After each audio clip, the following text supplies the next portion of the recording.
예수님께서는 예루살렘으로 올라가십니다. 이제 고난과 또한 십자가를 지시기 위해서 예루살렘으로 올라가시고 또한 예루살렘 성전으로 나아가셨죠. 그런데 이곳에서 예수님께서는 예루살렘 성전 관계자들에게 미움받을 말씀과 행동들을 계속해서 하십니다. 가뜩이나 미운 털이 박혀 있는데요.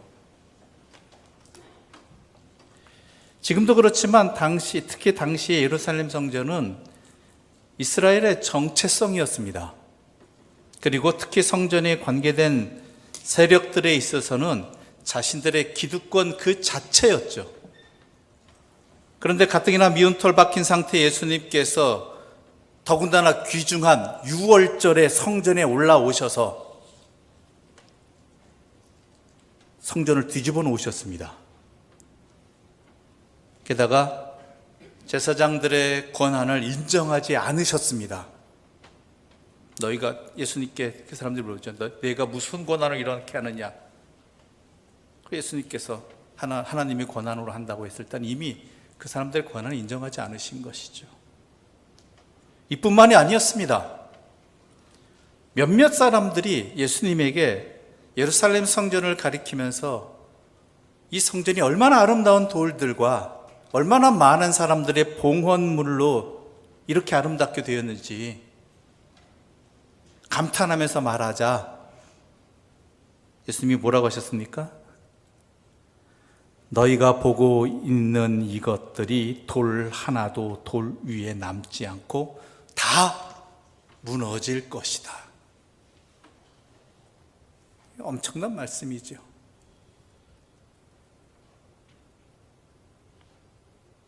그러니까 이 말씀을 하셨을 때 이 말씀을 들은 사람들 또한 이 말씀을 이들에 의해서 전파되어서 듣게 될 예루살렘 성전 관계자들 입장에서 이 말씀까지 나오는 정도면 이거는 거의 끝장 본 거죠. 그런데 또 예수님과 함께 예루살렘에 올라온 제자들은 이렇게 질문합니다. 선생님, 그러면 이런 일들이 언제 일어나겠습니까? 또 이런 일이 일어나려고 할 때에는 무슨 징조가 있겠습니까? 왜냐하면 당시 사람들의 생각 속에는 예루살렘 성전이 멸망하는 것은 세상이 끝나는 날이 왔다는 것이었거든요. 그들이 생각하기에. 그 이야기는 세상 끝날까지 예루살렘 성전은 계속 있을 것이라고 생각하였습니다. 그러니까 그때가 온다. 예루살렘 성전이 무너진다. 돌 위에 돌 하나 남지 않고 무너진다. 그건 세상이 끝나러 왔다는 거예요. 종말이 왔다는 것이죠. 그래서 예수님께서는 종말에 대한 제자들의 질문에 답변을 주셨습니다. 하지만 여러분 분명히 아셔야 될 것은요, 이 제자들의 질문은요, 예수님께서 하신 말씀의 참 뜻을 제대로 알지 못해서 이렇게 질문한 것입니다. 오해하지 마십시오. 예수님은 종말을 가볍게 여기신 분 아닙니다. 그렇다고 부정하신 것도 아닙니다. 종말은 반드시 일어납니다. 하지만 예수님께서는 종말은 반드시 일어나지만 여러분도 잘 알다시피 종말에는 우리의 영역이 아니에요. 그렇죠? 하나님이 하시는 일이고 그때는 하나님만이 아셔요. 예수님도 모르셔요. 그럼에도 불구하고 예수님께서 종말에 대해서 그리고 그 징조를 말씀해 주신 이유는 이 종말이 반드시 일어나는 일임을 알고 그럴 때, 알 때에 정작 중요한 것이 무엇인지 올바로 알 수 있음을 예수님은 이 종말에 대한 말씀을 통해 우리에게 또한 제자들에게 알려주고자 하신 것이었습니다. 여러분, 종말은 옵니다. 아십니까? 믿으십니까? 살아있는 모든 것에는 시작이 있듯이 끝이 있습니다. 그렇다면 종말은 우주적인 재난과 재앙입니까? 어떻게 생각하십니까? 우주적인 재난과 재앙입니까? 그럴 수도 있지만 그렇지 않을 수도 있습니다. 죽음이 재난과 재앙일 수도 있지만 죽음이 구원과 안식일 수도 있듯이 종말은 재난과 재앙일 수도 있지만 완성과 안식일 수도 있다라는 것입니다. 종말은 더 이상 내일이 없는 완전한 끝과 심판에 대한 이야기입니까? 종말이라는 이 단어의 글자 그대로의 의미가 그거잖아요. 그런데 그럴 수도 있지만 그렇지 않을 수도 있습니다. 성경이 끝과 심판에 대해서 말하는 이유는 새로운 나라와 구원을 말하기 위해서라는 것이죠. 죽음을 말할 때에도 성경의 초점은 하나님의 구원에 있습니다. 인간의 생명이 끝났다가 아닙니다. 하나님의 구원입니다. 역사의 끝과 우주의 끝에 대해서 말할 때에도 성경의 초점은 새로운 역사와 새로운 나라에 있다라는 것이죠. 그러므로 종말은 하나님의 구원에 대한 믿음이고 하나님과 함께하는 새로운 나라에 대한 희망입니다. 공포의 날이 아니라 구원의 날이고 재앙의 날이 아니라 생명의 날이고 장례식의 절망에 비유되는 날이 아니라 잔치의 설렘에 비유되는 날입니다. 성경에서 종말은 하나님의 구원과 해방 사건을 가리키는 신앙이고 하나님에 의한 완성을 바라는 신앙이고 하나님과 함께 새로운 시작을 기대하는 신앙인 것입니다. 그래서 오늘 본문에서도 분명히 말하고 있습니다. 이런 날이 일어나거든. 28절 말씀 우리 함께 읽어볼까요? 28절입니다. 이런 일이 되기를 시작하거든 일어나 머리를 들으라. 너희 속량이 가까웠느니라 하시더라. 아멘. 머리를 들라. 너희 속량이 가까웠느니라. 단순한 두려움과 공포와 끝인 때가 아니라 하나님의 구원의 역사가 이루어지는 날이고 우리에겐 잔칫날이고 생명의 날이라는 것이죠. 하나님과 함께하는 새로운 시작의 날이라는 것입니다. 그러면서 예수님께서 제자들에게 하시고 싶은 말씀은 이것입니다. 분명히 하셔야 됩니다. 33절입니다. 함께 읽겠습니다. 천지는 없어지겠으나 내 말은 없어지지 아니하리라. 아멘. 종말은요, 마지막에 대한 이야기인 것처럼 우리에게 읽혀집니다. 하지만 예수님께서 말씀하시는 종말론적인 삶은 지금에 대한 이야기입니다. 지금 이 땅을 어떻게 살아가느냐. 여러분 생각해 보십시오. 지금 살고 있는 나의 삶을 좌지우지하는 것은 무엇입니까? 나에게 있어서 내 삶을 기쁘게도 하고 슬프게도 하고 평안하게도 하고 힘들게도 하고 많은 것들이 떠오를 것입니다. 돈이 가장 보편적인 건 돈이겠죠. 내 삶을 좌지우지하는 것. 어떤 이에겐 권력이 될 수도 있습니다. 명예가 될 수도 있겠고요. 또 어떤 이들에게는 내 자식이 될 수도 있겠고요. 뭐 여러 가지가 있겠죠. 솔직히 다 얘기해 보자면. 우리가 기도해서 얻고자 하는 것들이 있잖아요. 잃지 않고자 하는 것들이 있잖아요. 그렇다면 이 질문을 다르게 표현해 보겠습니다. 하나님의 자녀인 나를 하나님의 자녀답게 살지 못하게 하는 것들은 과연 무엇입니까? 분명히 하나님 말씀대로 살아야 되는 것 알아요. 하나님 백성답게 살아야 되는 것 알아요. 그런데 그럼에도 불구하고 그렇게 살지 못하게 하는 것들이 있단 말이에요.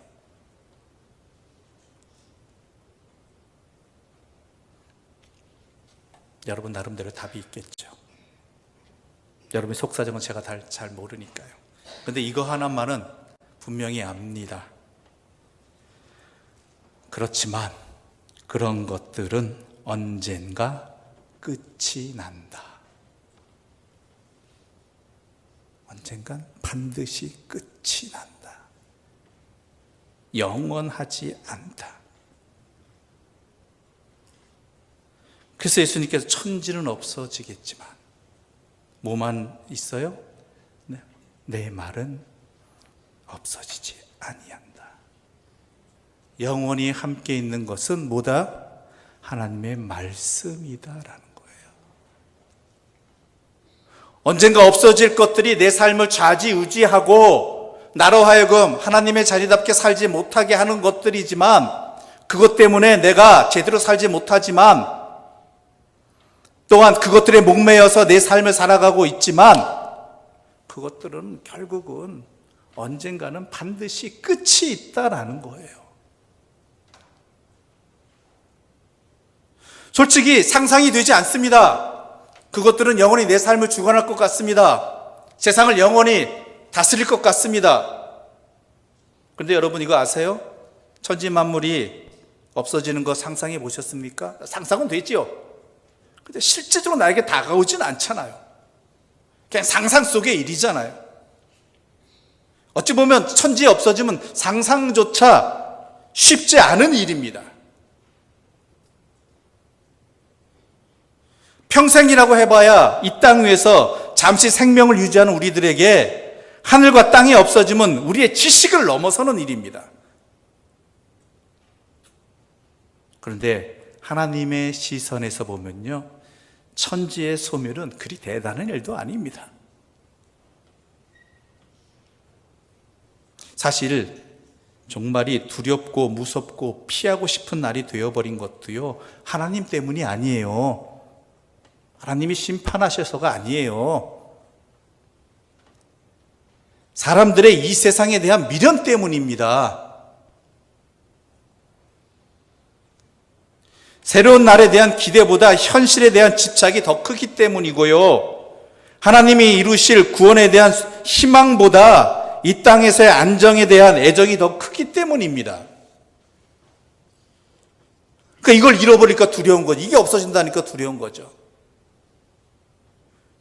눈앞에 보이는 예루살렘 성전의 위용이 하나님과 함께하는 내일보다 더 찬란해 보이기 때문이고, 눈앞에 보이는 해와 달과 별처럼 빛나는 세상의 영광이 하나님이 우리 안에서 이루실 영광보다 더 분명하고 확실하게 보이기 때문입니다. 그래서 이런 것들이 없어지는 것이 두렵고 피하고 싶은 날이 되어버리고 염려되는 순간이 되어버리는 것입니다. 그런데요, 여러분 이거 아셔요? 아시잖아요. 천지 만물은 무엇으로 창조되었습니까?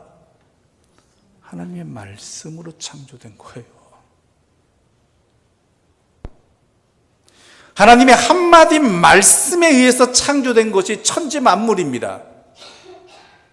그러므로 하나님의 한마디 말씀에 언제든 끝을 맞이할 수 있다라는 것이지요.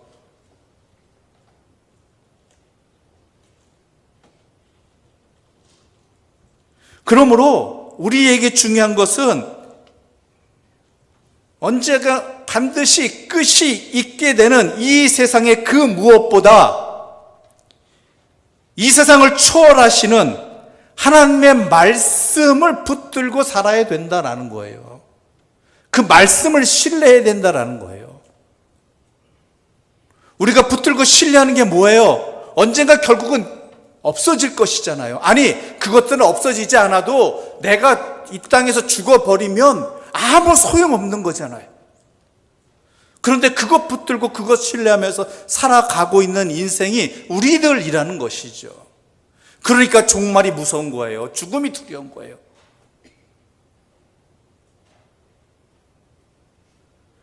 우리에게는 하나님의 말씀이 있습니다. 하나님의 말씀이 천지 만물을 창조하시고 시작하게 하셨고, 또한 이 만물의 끝도 내시지만 그 말씀은 영원히, 과거에도 지금 이 순간에도 앞으로도 영원히 우리와 함께 하시는, 우리에게 주시는, 우리에게 역사하시는 하나님의 말씀이라는 것이죠.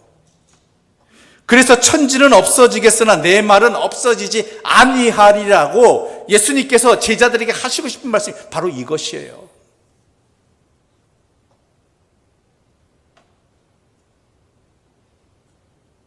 여러분, 세상이 말씀에 속해 있는 것입니다.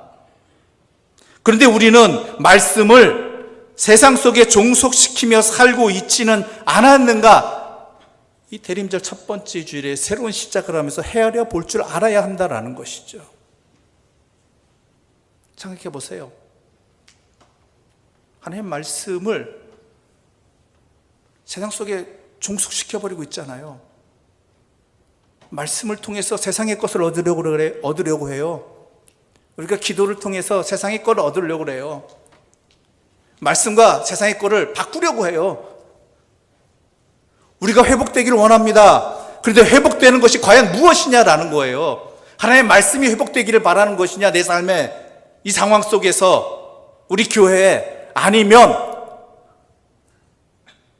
언젠가는 반드시 끝이 날, 결국 우리가 이 세상을 떠나버리면 아무것도 아닌 허망한 것들이 회복되어지기를, 그게 부흥인 줄 알고 그렇게 붙들고 있느냐라는 것이죠. 예루살렘 성전도 돌 위에 돌 하나 남지 않아 버리는데 우리는 과연 무엇을 추구하고 있었느냐라는 것이죠.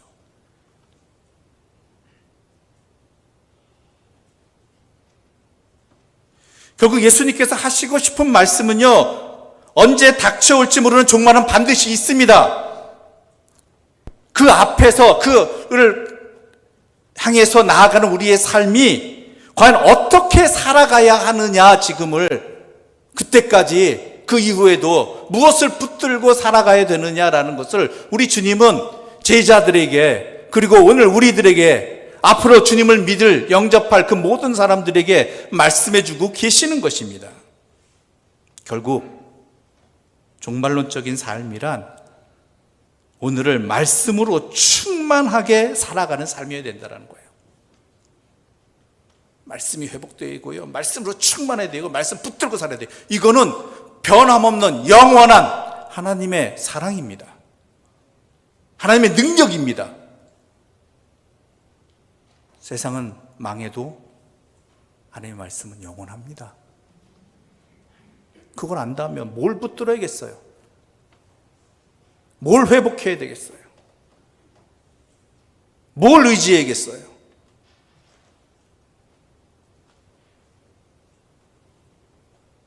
단순한 배고픔 하나에 자신의 장자권을 팥죽 한 그릇에 팔아버리는 어리석은 에서의 모습이 우리 안에 너무나 일어나고 있다는 것이죠.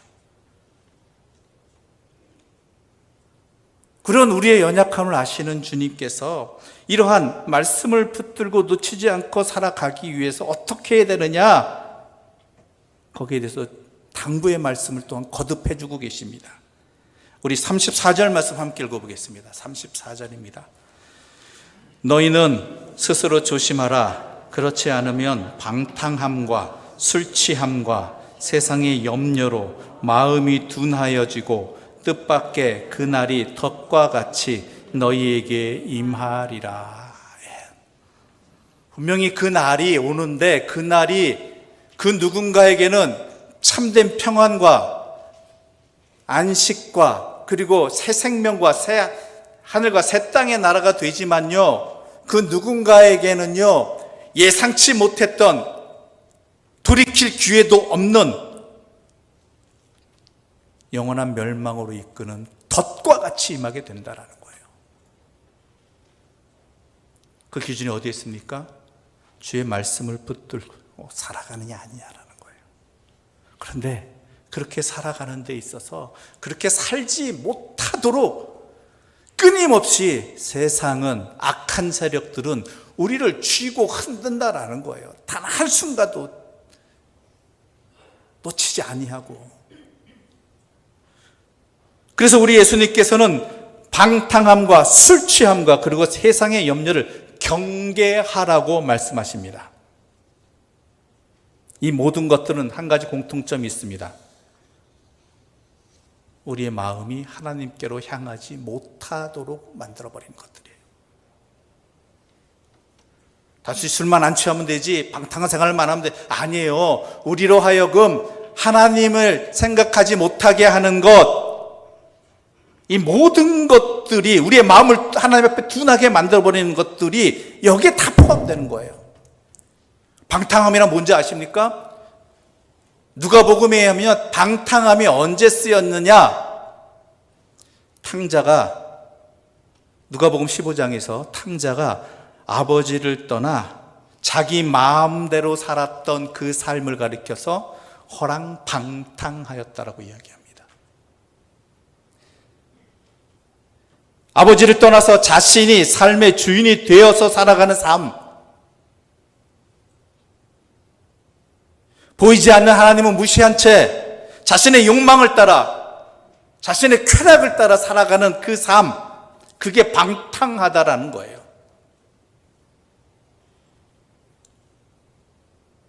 지난 한 주간의 삶은 어땠습니까?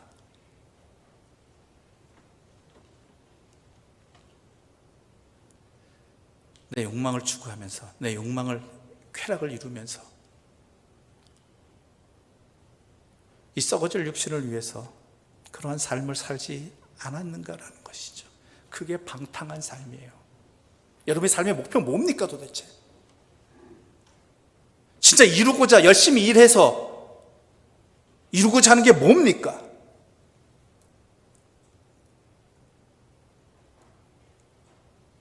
혹시 여러분이 예배 드리는 이유도,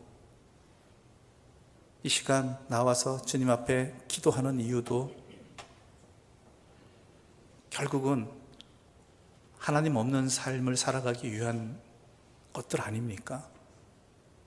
좀 더 많은 것을 나에게 물질을 허락해 주시고 건강을 허락해 주시고 그런 것들을 통해서 하나님 없이도 살아갈 수 있는 그런 인생을 살아가고자 하는 것 아닙니까? 그게 방탕한 삶입니다. 거기로부터 돌아와야 한다는 것입니다. 회복되어야 한다는 것입니다. 그럴 수 있는 방법은 오직 하나입니다. 아버지를 기억하는 것. 세상은 말합니다.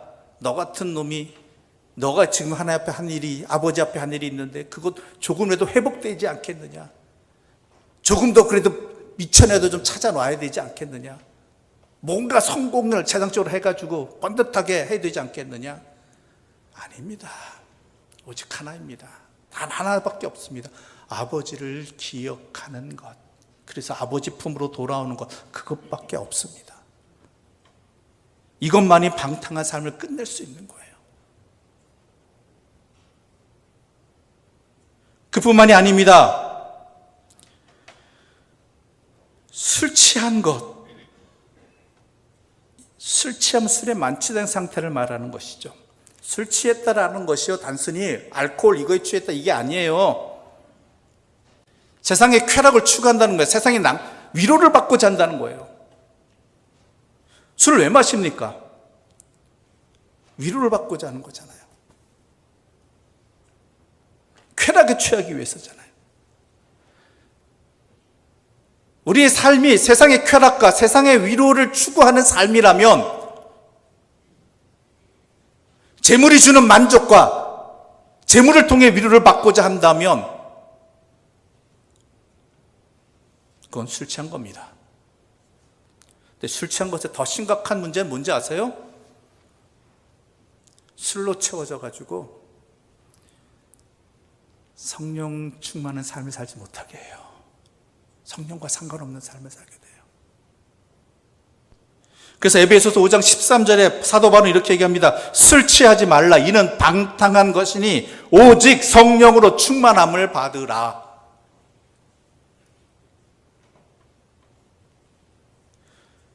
세상의 쾌락, 세상의 만족, 세상의 위로가 아니라 우리가 추구해야 할 건요, 성령이 우리의 삶으로 충만해져야 된다는 거예요. 성령의 위로가 있어야 된다는 거예요. 세상에 취하면 세상에 맞들여지고 성령과는 상관없는 삶을 살아갑니다. 성령의 가장 중요한 역할이 뭐죠? 하나님의 말씀을 기억나게 하는 것이고 깨닫게 하는 것이고 그 말씀대로 살아갈 수 있는 힘을 주시는 분이 성령님이세요. 말씀을 통해 우리에게 위로를 주십니다. 진짜가 무엇인지 알게 해주시고 힘을 주시는 분이 성령님이십니다. 그런데 우리는 어디에서 힘을 얻고 무엇을 통해 만족을 얻고자 하느냐라는 것이죠.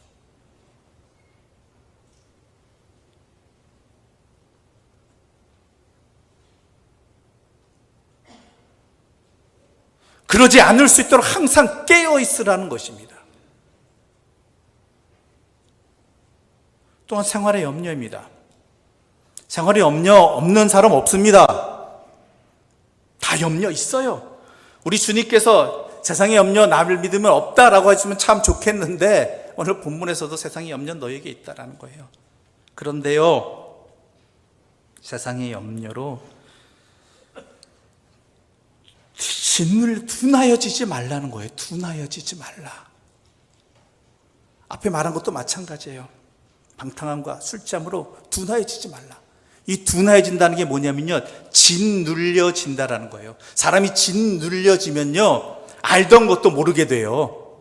그렇잖아요. 시험이 무서운 게 뭔지 아세요? 참 싫은 게 평소에 공부했던 것도 시험 자리만 가면 시험 시간만 되면 기억이 안 나요. 왜요? 시험이란 것에 짓눌려서.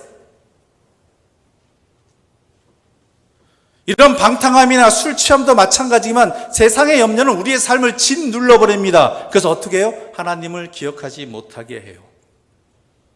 평소에는 하나님 말씀대로 살아야지. 말씀도 잘 기억나요. 그런데 생활의 염려에 사로잡히게 되면, 그것들이 나를 누르게 되면 하나님은 저 뒷전입니다. 아닌가요? 그렇잖아요. 그런데 여러분 이거 아셔요?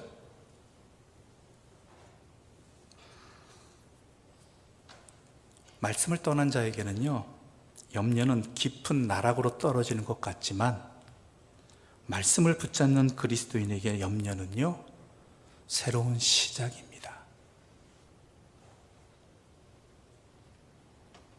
아무것도 염려하지 말고 다만 모든 일에 기도와 간구로 하라는 사도 바울의 말처럼 그리스도인에게 염려는 기도가 시작되어지는 자리여야 된다는 것이죠. 그래서 누가복음에는요, 무엇보다 아버지께서는 기도하는 자에게 무엇을 주신다고 하신지 아십니까? 누가복음 11장에는 성령을 주신다.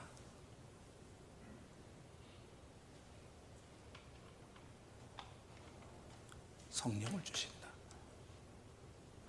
우리에게 생활의 염려는요, 하나님을 기억하지 못하게 하는 그러한 것도 있지만 도리어 그 자리를 통해서 하나님을 기억하고 하나님께 기도함으로 주의 성령, 주께서 하나님께 주시는 성령을 받는 자리가 된다는 거예요. 그게 지금을 살아가는, 결국 주님 앞에 서게 될 우리들이 살아야 될 삶의 모습이라는 것이죠.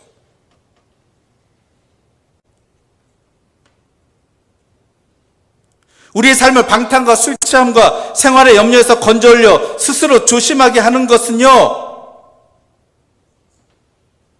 우리의 결단이 아니라 하나님께 드리는 기도로부터 비롯되어지는 거예요. 그래서 주님은 다음과 같이 말씀하십니다. 36절 말씀 함께 읽겠습니다.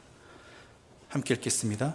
이러므로 너희는 장차 올 이 모든 일을 능히 피하고 인자 앞에 서도록 항상 기도하며 깨어 있으라 하시니라. 아멘. 다니엘은요, 30일 동안 왕 외에는 어느 신에게도 기도하지 말라는 다리오 왕의 칙령을 이미 알고 있었습니다. 그렇지만 그는 자기 집에서 예루살렘으로 향한 창문을 열고 하루에 3번씩 무릎을 꿇고 기도하고 하나님께 감사했습니다. 다니엘이 사자굴 속에서도 태어날 수 있던 것은 결국 이 모든 것들은 결국 끝이 있고 영원하신 분은 누구이시다? 하나님이시다. 하나님 말씀밖에 없다. 이것을 어떻게 얻게 돼요? 알게 되는 것과 그걸 지키는 것은 달라요. 지킬 수 있는 무엇을 통해서? 그러한 염려가 다가왔을 때 내가 이 시간 다리오 왕이 아닌 다른 신께 기도하면 사자굴에 끌려 들어가는 것을 알고 있은 이 염려가 다가왔을 때 그는 그 이전부터 하던 기도로 인해 힘을 얻게 되었다는 거예요. 이때뿐만 아니라 분명히 뭐가 진리인 줄 알았다는 것이 진짜라는 거예요.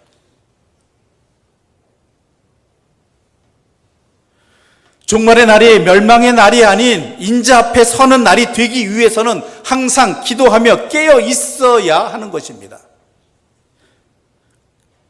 그래서 항상이라고 말씀을 한 거예요. 항상. 조금만 틈이 있어도 어떻게 돼요? 그 틈을 우리 세상은 악한 세력들은 놓치지 않아요. 들어가서 계속 염려는 계속 어떻게 해요? 계속 근심을 낳고 계속 퍼져가잖아요. 내 삶의 정체 영역에. 그리고 항상 기도하라는 이유는요, 그 종말이 언제 올지 우리는 몰라요. 반드시 오지만. 그러니까 항상 기도하라는 거예요. 항상 깨어있으라는 거예요. 성령을 구하라는 거예요.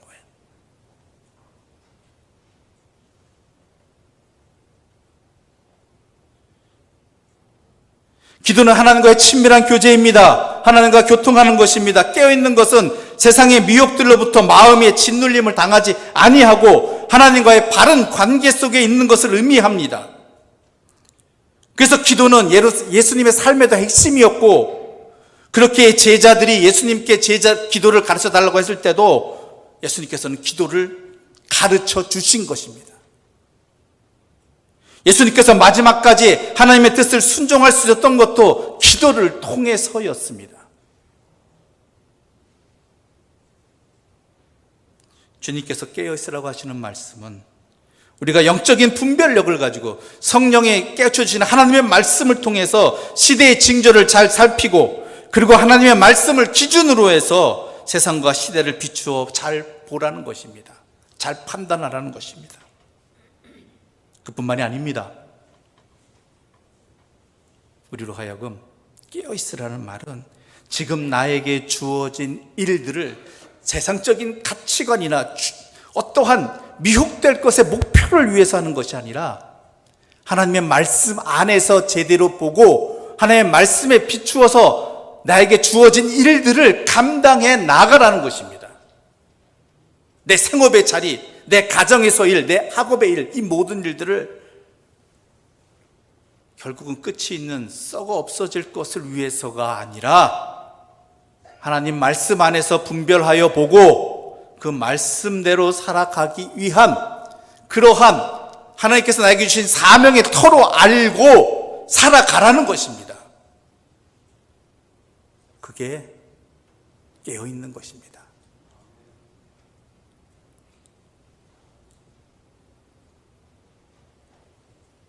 그래서 우리 주님은 말씀하셨습니다. 천지는 없어질지라도 하나님의 말씀은 영원하다. 대림절 첫 번째 주일입니다. 교회력으로 새로운 시작의 시간입니다. 과거에 우리의 삶이 어떠했던 이 시간 하나님께서는 이 예배를 통해 이 말씀을 통해 하나님을 기억하게 하셨습니다. 그리고 우리에게 성령을 허락해 주셨습니다. 그러므로 우리 주님께서 반드시 다시 오신다는 것을 기억하는 가운데 영적인 분별력을 가지고 영원하신 하나님 말씀을 붙들고 주님 앞에 서게 되는 날까지 살아갈 수 있는 참된 생명의 삶을 살아가는, 말씀을 붙들고 살아가는, 말씀이 회복되어지는 영원하신 말씀과 함께 살아가는 평화를 누리는 주의 사람들 되시기를 간절히 소망합니다. 기도드리겠습니다. 하나님 아버지, 감사합니다. 우리 어리석음을 버리지 아니하시고 헛된 것에 매어 달린 우리의 삶을 주님께서 십자가를 통해 다시 한번 회복시켜 주시고 주의 성령을 우리에게 주시어서 주의 말씀을 붙들고 살아가게 해주시니 감사합니다. 지금까지 헛된 것을 바라며 의지하며 살았던 우리 어리석은 삶이 이제 주의 말씀의 창조의 능력으로 회복되고 새로운 피조물로 살아가게 하셨사오니 주님께서 다시 오실 그날까지 또한 그 이후에 주님과 함께 살아갈 영원한 날들을 바라보며 영원하신 하나님 말씀을 붙들고 살아가는, 지금을 살아가는, 그때까지 살아가는 주의 백성들 되게 하여 주시옵소서. 예수님의 이름으로 기도드립니다. 아멘.